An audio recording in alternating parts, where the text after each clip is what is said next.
Well, welcome to another fibre laser learning lab.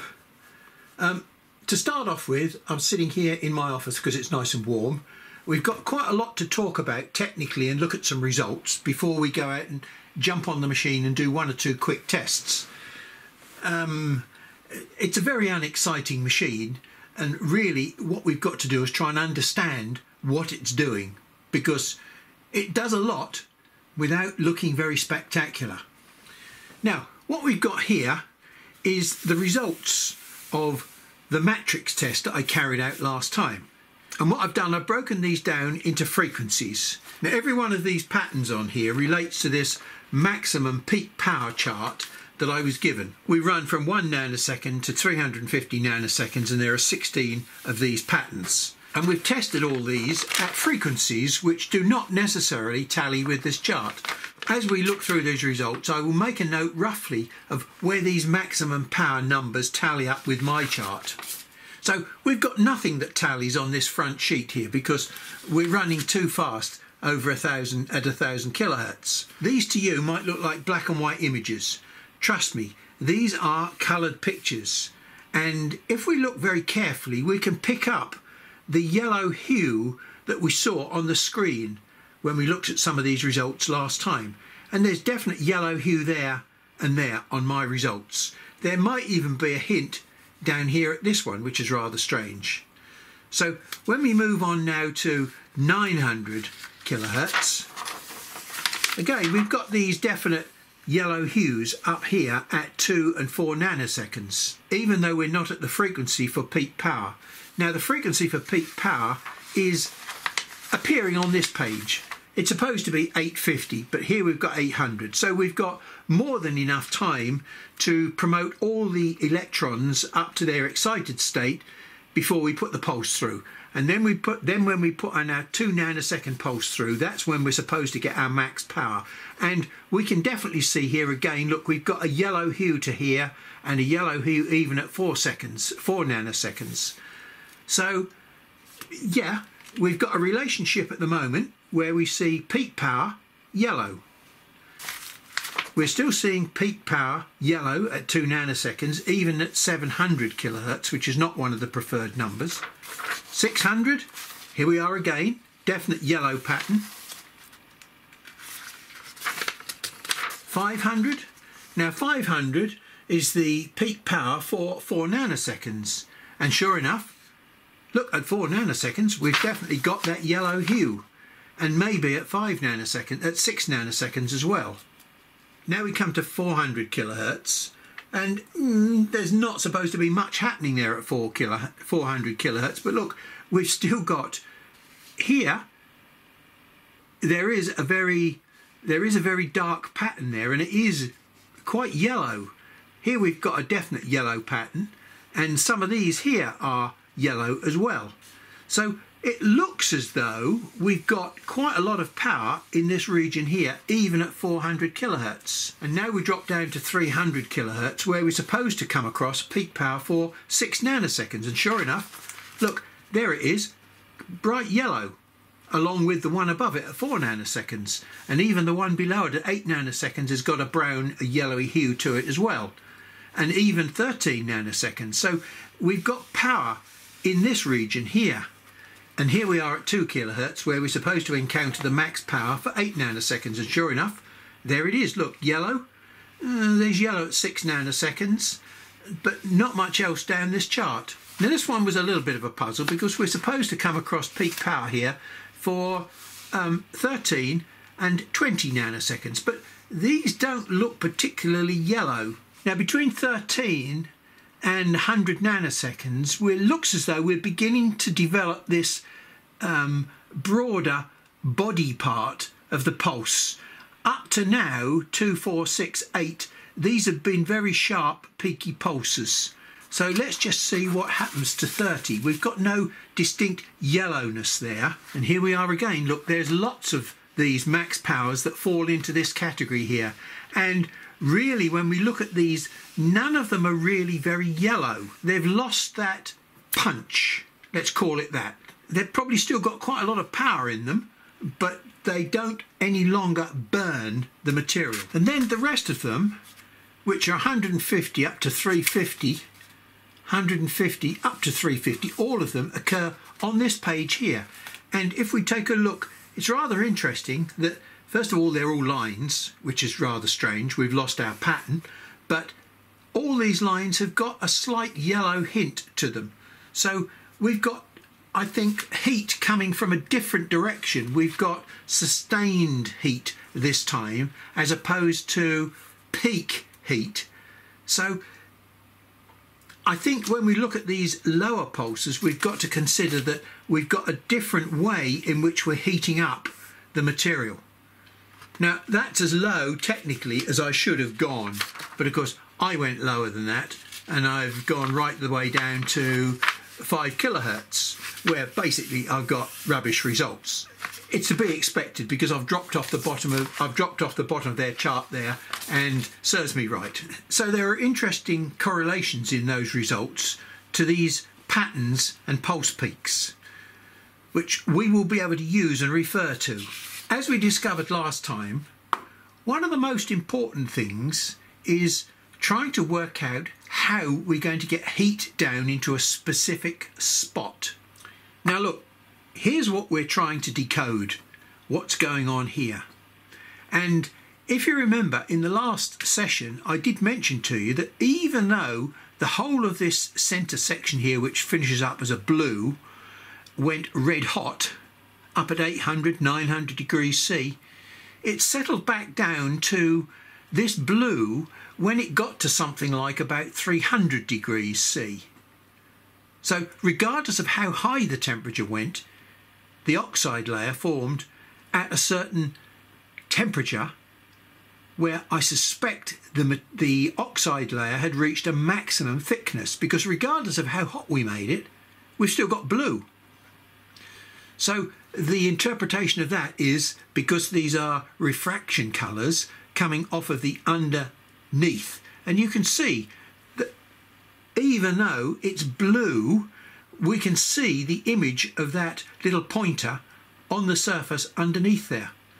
So this blue colour is completely transparent. So our goal is to try and find a way of thickening this oxide layer that's just here, which is fully transparent, to a different thickness that gives us these colours.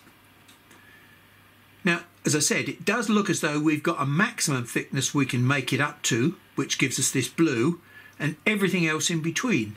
Now, this clear layer that we've got here is only somewhere in the region of about 2 nanometers thick. If you could imagine such a thickness, 2 billionths of a metre. And 2 billionths of a metre may be only 10 or 20, depending on the size of the atoms, 10 or 20 atoms thick. This chromium oxide layer that's on the top here and is invisible is going to start melting at about 3000 degrees C, and it's going to boil off at 4000 degrees C. Now, although this stainless steel will actually melt at around about probably 1500 degrees C, it's actually got to get up to something in the region of about maybe 3000 degrees C before it boils, i.e. vaporizes and disappears. Now, if we're going to engrave this material at some stage in the future, which I believe we can and will, then we've got to actually start vaporizing the material underneath. But that's a long way off. Let's deal with this problem to start with. Now, as I said, we've got a very thin layer here, and it looks as though we're going to have to add heat to it to get these colours. But we only want to add heat to this layer. We don't want to go through that layer and damage the material that's underneath. So we've got to have very accurate control of temperature to try and manipulate the thickness of this very thin film that's on here.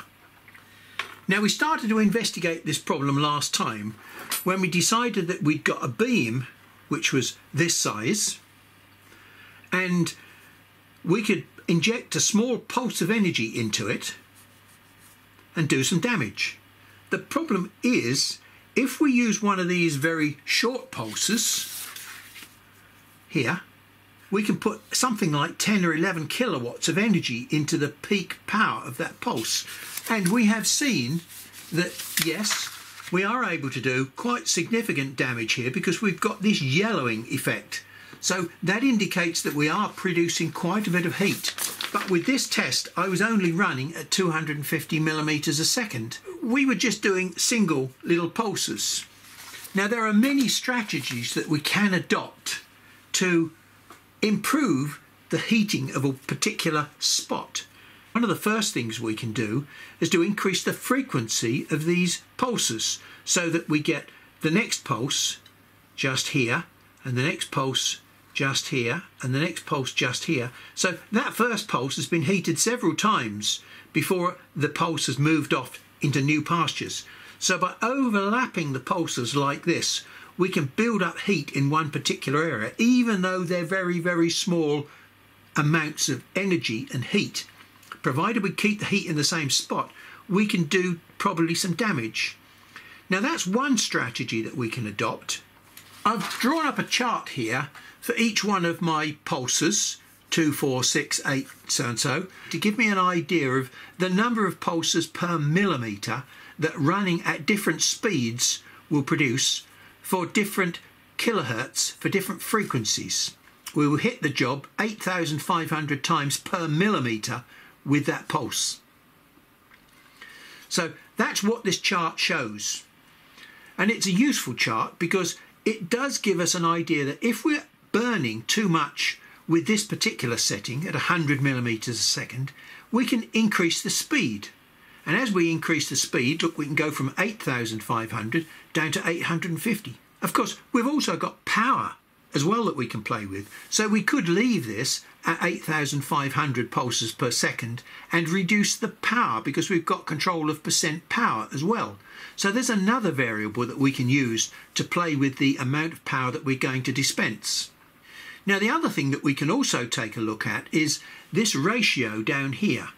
Now, it's the ratio of on to off. And basically it's on 1 and off 588, whatever.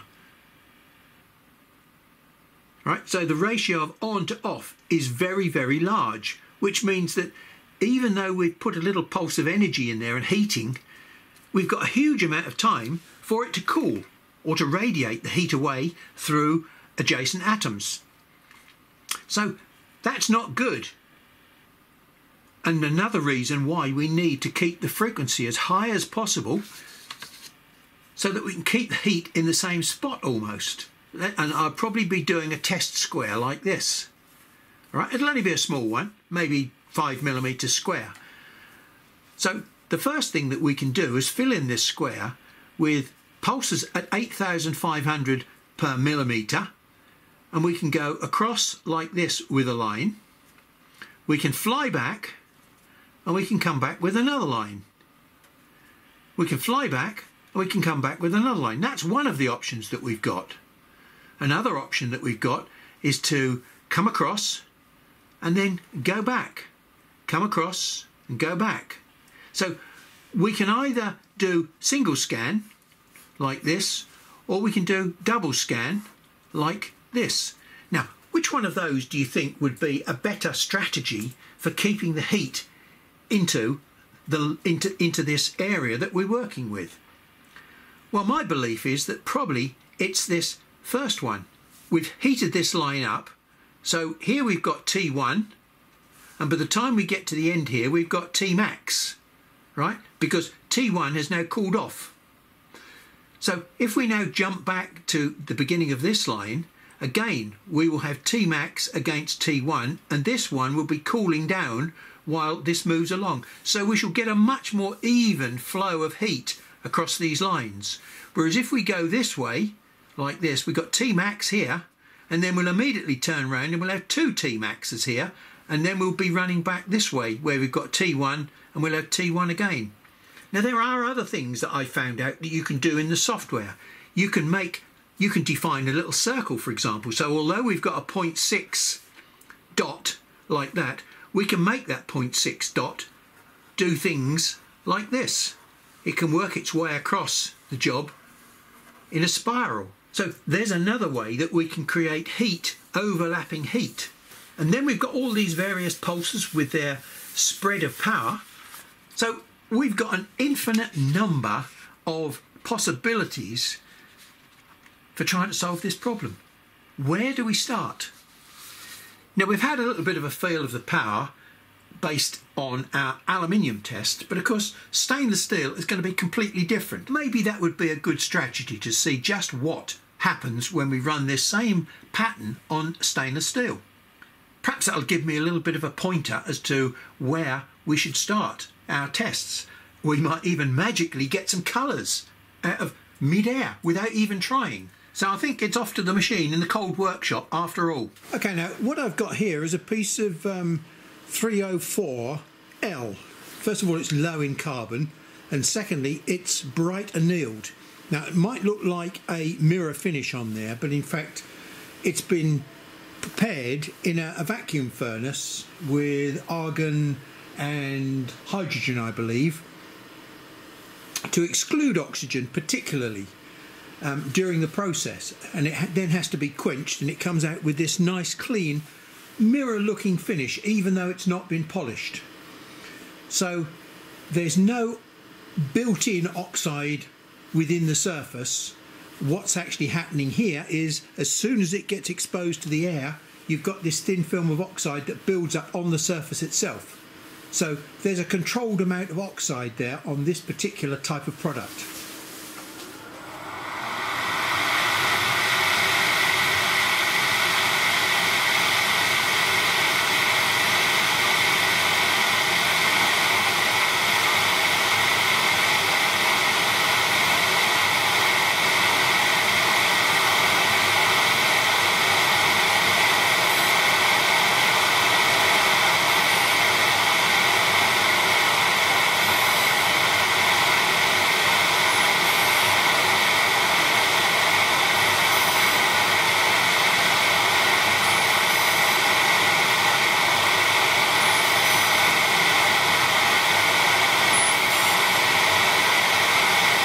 Seems as though we're going to have to deal with the longer pulses. They're the only ones that seem to be having an effect. Well, the good news is, without even trying, here in this daylight, we've got quite a few sort of colours. So we've even got a hint of a blue there. So, yeah, we've got a bit of a starting point here for some of the colours. Now, up this end here, I've got virtually no feel at all. It's just a smooth surface. Whereas as I get down here, down at this end, we've definitely got damage to the surface. I can feel engraving. So that again is another useful, and we've got engraving in this middle area here as well. So I think we're going to have to start up at this end of the range here with small pulses so that we don't do any damage to the material. We're trying to thicken the oxide film, remember, whereas definitely here we're burning right through the material. So we've got all these lovely pastel colours, but of course these are not real colours, as I said before, because it depends on the frequency of the light that's hitting the job. And we've got a very restricted range of frequencies with this white LED light. I had half a dozen attempts at trying to do something earlier with artificial light. To be honest, I was wasting my time, because the way that light interacts with these colours, it's got to be daylight to get some sort of idea of whether I'm making any progress. So here I am, another day and another piece of material. This is stainless steel 304L. And as you can see, it's been protected by a plastic film. So I'm taking the plastic film off, never been touched by human hand, except to hold that corner. Those colours that we produced on there, even though this was red hot, it didn't damage the surface. And I've still got a reflection in that blue and all the colours around the outside. This is transparent, this colour. That's what I'm basically trying to achieve on this surface here. If I get through the film, then I think I'm probably not succeeding. Using my colour chart here that I produced yesterday, which you can't see in this light, I've chosen a speed to try and get me a blue. Now, technically, blue was produced when we got the hottest colour.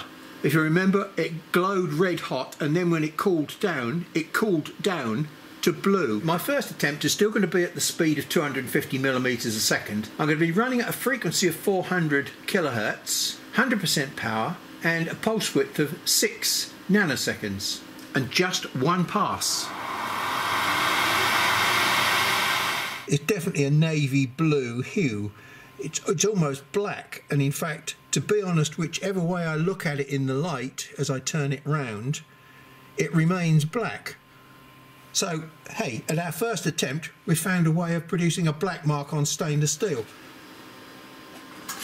Now, black would imply that we've got complete destructive interference between the light waves.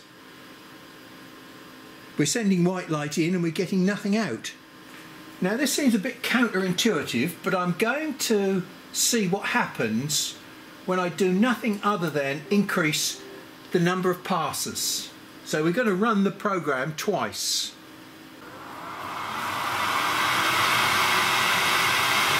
Well, that's a little unexpected.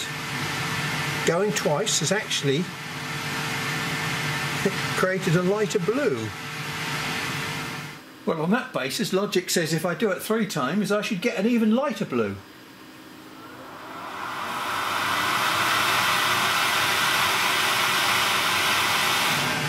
I don't think there's any significant difference in the colour there. So it looks as though 2 passes is a good starting point. It's damaged the surface to such an extent that I haven't got a reflection.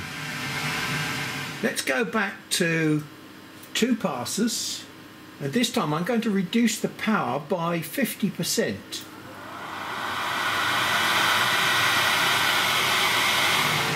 Well, it's a paler blue, but it's a pretty washed out pale blue. So we're going back to the successful blue, 2 passes. So now what we're going to do is try and change the frequency and see what effect the frequency has. Technically, the frequency is going to only increase the amount of repetitions that we get. So we're going to actually be putting in more power if I increase the frequency. So let's go from 400 up to 600 to start with. Well, that hasn't worked, has it? So let's go the other way and go down from 400 to 200. If anything, I would say it's a sort of slightly goldy, it's almost a coffee colour latte. Actually, that does remind me, it's a bit frosty outside this morning, and a cup of coffee would certainly help me warm up a little bit. So this time, let's change the pulse width to 4 nanoseconds.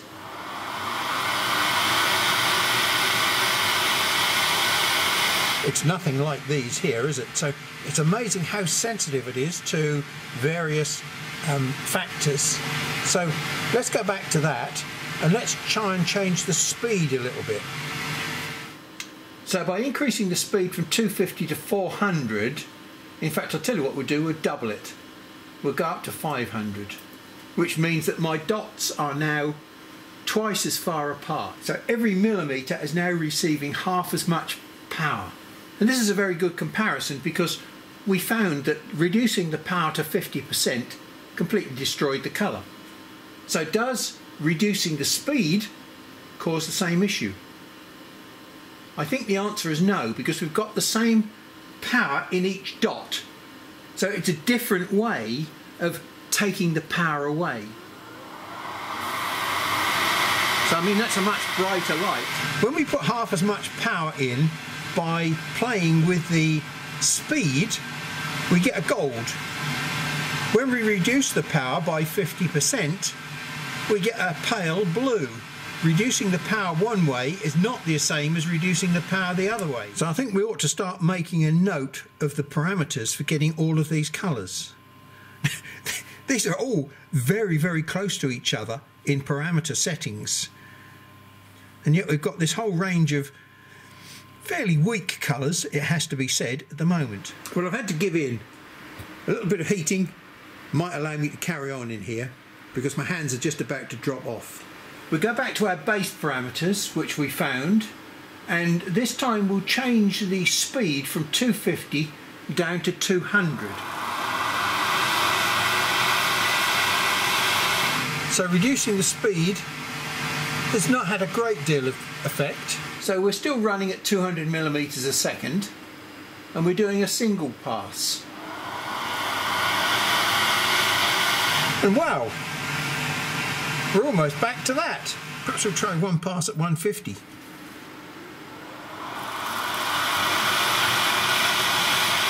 Well, the bad news is I can't record any of these colours under my microscope because it is a white LED light and it completely destroys all the colours that you can see here. I've tried to look at my best blue swatch under the microscope. Now, this is under the microscope in daylight. When I turn on the white LED light, just in a few places, we've got the little flashy hint of blues. Now, as I said, this is an LED light which has obviously got a limited colour range, and it seems that yellow is something it's much happier with. There's something interesting about that pattern. I used a 0.1 spacing between my lines, but I'm obviously burning through the very thin oxide layer that's on the surface. So if I've burnt through the oxide layer, where's the colour coming from? It's amazing what observation and accidents can do for you, isn't it? You know, I think that what we're seeing there is a freshly cut groove that's been burnt into the material, and then the oxide has formed onto the surface of the freshly cut material to a specific thickness, depending on the temperature of the cut. But it also explains why, when I touch this material, I can feel some roughness. It's a different texture to the surface. And also, when I look at the reflections in here, I can't see a reflection in there. So this is not the same oxide surface that we had when we heated it up. Very interesting observation. So I've taken a photograph of the swatch so that I could annotate it to tell me which settings I was getting for each one of these colours. They're not really quite what I'm seeing with my eye. Perhaps I will just go in and use auto levels in Photoshop here to just enhance the picture a bit. They are slightly exaggerated from the colours that I can see, but they are still roughly proportionate. They give me a good idea of what's going on. I think we've made a pretty major discovery here about how this light system works. In case I didn't explain myself very well, I'm just going to do a quick sketch of what I see in the hope that it may well clarify it for you. When we had our burnt patch on here, I demonstrated to you that you could see through the patch. In other words, the colouring was transparent. Here, the colours are not really transparent. So that was a bit of a concern. What was going on? Why was I getting colour, but I wasn't affecting the film on the surface? I was somehow burning through the film on the surface, and yet I'm still getting colour. So that part didn't make sense. And then when I looked through my little microscope, under certain circumstances, I could see, when I looked at the lines that were on my microscope, like this, I could see little hints of speckles of blue or yellow, like this, in the grooves. No, it wasn't there continuously, it was just little speckles. As I said to you, the white LED light in my microscope is distorting the colours. It's a very narrow spectrum white light. If I take a section through the material, what I was effectively seeing was a little groove like this, where the beam had gone along like this, overlapping, and caused the groove. And of course, if you look carefully, you'll see that there is hints of this overlapping beam along the edge of the groove. I have to conclude that this colour that we're seeing in here is not sitting on the surface. It's not a change in the thickness of the surface, as I was worried about. Remember earlier I was saying we've somehow got to change the thickness of this film either up or down. that was rubbish in hindsight, but you may well also remember something else that I mentioned about one of the properties of stainless steel. You've only got to damage the surface and within a few nanoseconds it will automatically heal over with this film of chromium oxide. So undoubtedly that's what's happening in here. When we heated up our thin sheet of stainless steel, this bit in the middle got red hot, but when it cooled down to a blue. So it would appear that maybe the thickness of this film is controlled in this groove when the temperature cools down. So if we overheat it, it will always be blue, and if we underheat it, maybe it will be a different colour. Now, with this new possible mechanism of how the colour system works, I need to go and have a look at the various factors that we have been playing with here. What does this mean in terms of power that's gone into the surface to produce these colours? So first of all, I'm going to put all the data onto that picture and to see whether or not I can determine whether there's any special factors that will allow me to manipulate the colour. Well, I think it's a little bit early to say we're having great success, but from nothing to finding blue and a few other colours, and a much deeper understanding of how the colours are happening is certainly a major step forward. So I think this is a convenient point to stop for me to do a little bit more documentation and analysis work, and then we can start off a new session with a slightly different sense of direction. So thanks for your time, and I'll catch up with you in the next session.